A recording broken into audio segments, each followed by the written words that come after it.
Welcome to Cloud Kingdom, ladies and gentlemen, spawning in the upper right-hand corner as the red Zerg player, representing Team FX Open, dominating the series so far in that game number 1, comprehensively winning it, but he needs to do it one more time to advance. It is Slavik. And going up against him in the bottom left-hand corner as the blue Zerg player, our Swiss player from clan MYI, it is FluNigs. Now, I was telling the players in the lobby that maybe we could have a no-rush agreement until we get to Ultralisks. But unfortunately, I couldn't quite make the agreement stick. So we are going to have a normal ZVZ here. We'll see what happens. And for those of you wondering if that was a troll, no, I actually said that, although at the start of game number 1. I thought it would be pretty funny. And so far, Slavik just playing beautifully. I mean, FluNigs, he's handled his engagement slightly less well than Slavik, but it's not like he's been completely outclassed. But Slavik is still just outplaying him. So it's a little bit tough.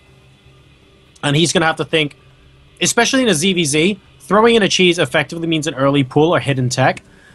You really just kind of have to play straight up and beat your opponent.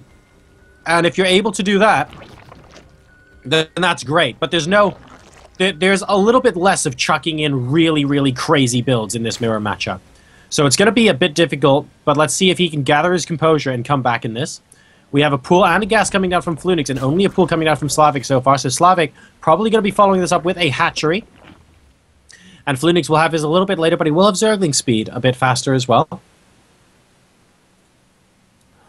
And Slavik indeed is going to be going for his hatchery on 16 after that 15 pool.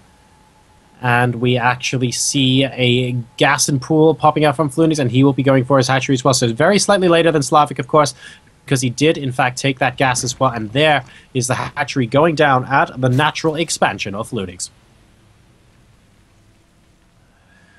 More drones now going to be produced from both sides, and they save up for their queens as well. So it looks like we're just going to be macroing it up off of 2 bases before we have any indication as to what they're going to be doing. Now, FluNigs has mined his gas a lot sooner than Slavik, who's only just about to get his his first extractor, actually. So we already see Zergling speed out for FluNigs. Is he going to recognize at some point, or is he going to scout that his opponent effectively doesn't have any gas compared to him and try and use this for some sort of aggression? I think the Overlord's a little bit too far away for him to make a strategic decision based on that information, though. 6 slings now out for FluNigs, and he's going to have a significantly faster Zergling speed. He has stopped mining gas now in his main base. So let's see what he ends up doing with that. We have a Baneling Nest going down for Slavik very quickly. Baneling Nest before Zergling speed. Important to note here. So Slavik going for very, very fast Banelings here in case any sort of crazy aggression comes out from FluNigs. Are we going to see that aggression pop out, though? We had 6 slings and 2 more on the way for FluNigs, and Zergling speed will be finished a lot faster, but Slavik will have those defensive Banelings at his disposal. And yes, FluNigs is going up to 12 additional Zergling now, so it looks like Slavik's build might actually pay off here. Those very quick Banelings will come in super handy indeed. And speed or no speed, FluNigs is going to have to run away from the Banelings. He does not want a direct engagement at all. But he still needs to pull it off. Slavik, a lot of Banelings on the top of his ramp now. He's going to be fully prepared for FluNigs coming in here. What will FluNigs be able to do? The Lings are now moving out across the map. Slavik sees them, of course. Still doesn't have Zergling speed, I believe. But it's not going to matter if he has green exploding things. And here we go, up the ramp. 1, 2, 3 Baneling hits. We have a 4th and a 5th. And all of a sudden, this aggression from FluNigs is not looking so fluent after all. Really nice play there from Slavik. Completely and utterly denied. Another 4 Lings going down. And we only have the 2 Constellation Zerglings getting a little bit of a scout off in the main base. But FluNigs has just been shut down, ladies and gentlemen, by Slavik's superior play. Really nice read there into the situation. He is currently up 37 to 31 workers, and he's up by 44 to 35 supply. The last link is going to get destroyed in the main base now, and FluNigs prepares his own Baneling Nest, but at this point, Slavik can just drone up, Might even consider taking a third, but I think he's just going to drone up in tech. And yes, there we go. The layer's coming down for him as well. He's taking his second, third, and fourth gases. We could see an infestation pit. We could see Mutalisk, I think, which would be a pretty good choice from him in this particular position. Once again, in a place where he knows that he is ahead of his opponent. Mutalisk will give him that map control as well. He'll be able to freely move out and take his third. And that would just generally be quite good for him. Let's see if that's actually what he ultimately chooses to do, though. His layer is still only halfway done. So in the other half of the bracket, guys, just to give you guys a quick update as the Evo Chamber goes down for Slavik.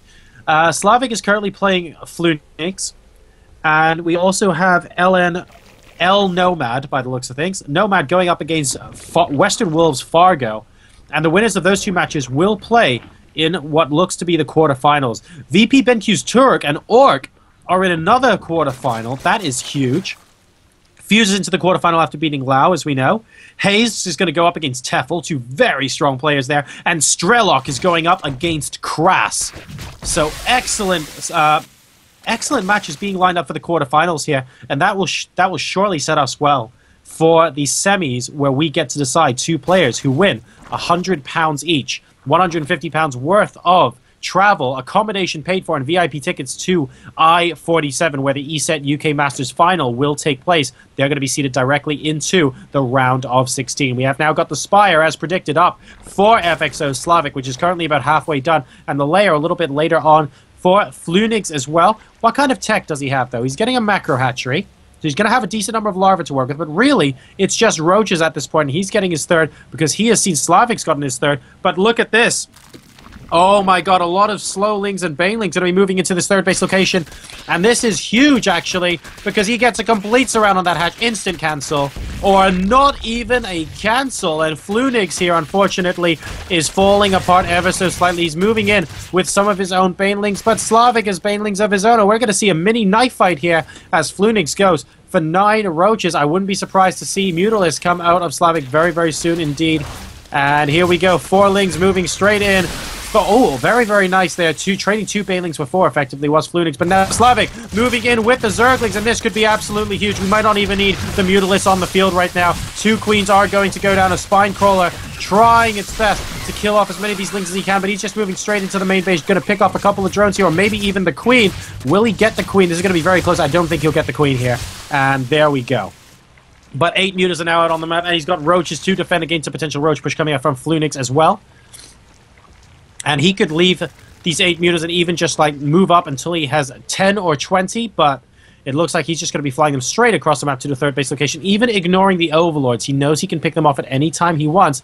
Just wants to make sure that this third base never goes up, and it looks like he's going to be able to get a bit of damage done in the main as well. 2 spore crawlers going up, but it might be a little bit too late. The queen does go down in the main base, and they are free picking up the drones. GG, well played from FluNigs. GG's all over. And FXO Slavik, ladies and gentlemen, wins the series 2-0.